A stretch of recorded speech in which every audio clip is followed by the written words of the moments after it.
नागा सन्यासी कथावाचक फिर धर्म की रक्षा के लिए वकील के भेष में पहुंचा सुप्रीम कोर्ट। भारत में धर्म की रक्षा के लिए नागा साधु बन गया वकील, अब थर-थर कांपेंगे सनातन विरोधी। कहते धर्म की रक्षा के लिए जब कोई नागा ठान लेता है तो दुनिया की कोई ताकत उसे नहीं रोक सकती। एक नागा साधु के अंदर हजारों शक्तियां होती हैं। किसी नागा साधु को देखकर मन के अंदर में एक अजीब सी तस्वीर बनती है। अघोरी, बिना कपड़ों के घूमता हुआ, माथे पर भस्म और लंबी जटाओं वाला शिव का पुजारी। लेकिन ये कहानी एक ऐसे किरदार की है जिसने सन्यासी का चोला ओढ़कर धर्म के लिए वकील बनकर सुप्रीम कोर्ट पहुंचा। जज साहब को भी भगवान के पक्ष में फैसला लेने के लिए मजबूर कर दिया। कहते एक सच्चा नागा अपनी जुबान से अगर कुछ बोल दे तो वो पत्थर की लकीर बन जाता है। उसकी जुबान से निकला हर एक शब्द सच हो जाता है।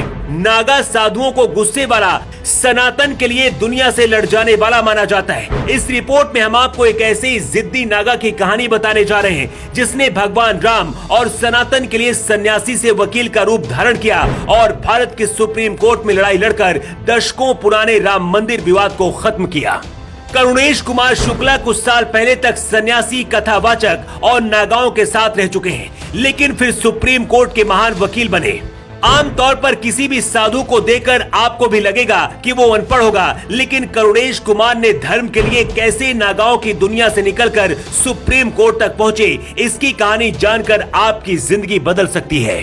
करीब 30 साल पहले करुणेश कुमार शुक्ला का जन्म उत्तर प्रदेश के बस्ती जिले में हुआ था। बचपन से ही करुणेश कुमार का रामायण और ग्रंथों से प्रेम बढ़ता गया। शिक्षा सरस्वती शिशु मंदिर से हुई, इस वजह से बचपन से ही धर्म के रास्ते में जाने के लिए और मदद मिली। मैट्रिक की परीक्षा पास करने के बाद करुणेश अयोध्या भगवान राम की नगरी पहुँचे। अयोध्या पहुँचने के बाद करुणेश नागाओं के संपर्क में आए। शमशान की मिट्टी भी शरीर में लगाते थे। कुछ दिन बाद ही कथावाचक बन गए और लाखों रुपए पैसे भी आने लगे, लेकिन करुणेश की जिंदगी में कुछ और लिखा था। कहते हैं 2010 के आसपास करुणेश के सपने में खुद भगवान राम आए और उन्होंने सनातन के लड़ने के खातिर संदेश दिया।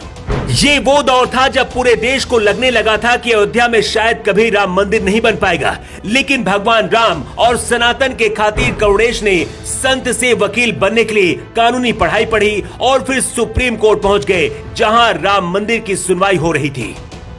2015 के बाद संत वाला भगवा चोला छोड़कर करुणेश ने कानून का काला कोट धारण कर लिया।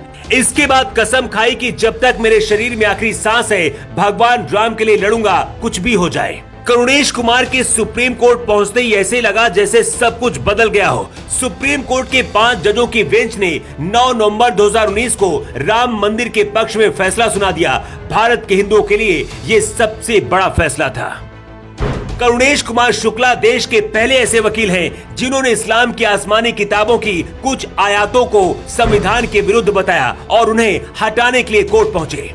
भारत के किसी भी कोने में अगर लव जिहाद जैसी घटना होती है तो करुणेश लड़कियों के पक्ष में फ्री में मुकदमा लड़ते हैं और अंतिम मुकाम तक पहुंचाते भी हैं। करुणेश शुक्ला हिंदुत्व के ऐसे सिपाही हैं जिन्होंने भारत के करोड़ों हिंदुओं का सपना पूरा किया है। राम मंदिर में जीत के बाद संत से वकील बने करुणेश कुमार शुक्ला का अगला लक्ष्य मथुरा है। बाबरी मस्जिद विवाद खत्म होने के बाद ऐसा ही विवाद मथुरा के शाही ईदगाह मस्जिद का है। मथुरा शाही ईदगाह की कहानी 1670 से शुरू होती है। मुगल शासक औरंगजेब ने 1670 में मथुरा में श्री कृष्ण जन्मभूमि को ध्वस्त करने का फरमान दिया था, जिसके बाद मंदिर को ध्वस्त कर दिया गया। इसके बाद 1618 में बुंदेला राजा यानी कि ओरछा के राजा वीर सिंह बुंदेला ने 33 लाख मुद्राओं में इसे बनवाया था। मुगल दरबार आने वाले इटालियन यात्री निकोलस मनुची ने अपनी किताब मुगलों का इतिहास में बताया है कि कैसे रमजान के महीने में श्री कृष्ण जन्मभूमि को ध्वस्त किया गया था और वहां ईदगाह मस्जिद बनाने का फरमान जारी हुआ था। मुगलों का राज होने की वजह से यहाँ हिंदुओं के आने पर रोक लगा दी गई थी। नतीजा ये हुआ था कि 1770 में गोवर्धन में मुगलों और मराठाओं में जंग हुई, जिसमें मराठाओं की जीत हुई।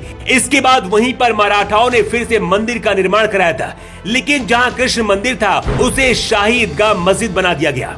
अब इसी मस्जिद को लेकर लड़ाई है। कहते जिस पर एक बार सनातन का रंग चढ़ जाता है वो हमेशा के लिए उसी का हो जाता है। राम मंदिर के बाद अब करुणेश कुमार शुक्ला का अगला लक्ष्य मथुरा में मस्जिद की जगह पर फिर से भगवान केशवनाथ का मंदिर बनाने का सपना है। करुणेश शुक्ला सनातन के लिए सन्यासी से वकील बनकर लड़ रहे हैं। ऐसे महान संत को लेकर आपका क्या कहना है? अपनी राय आप कमेंट बॉक्स में लिखकर जरूर दें। Bureau report.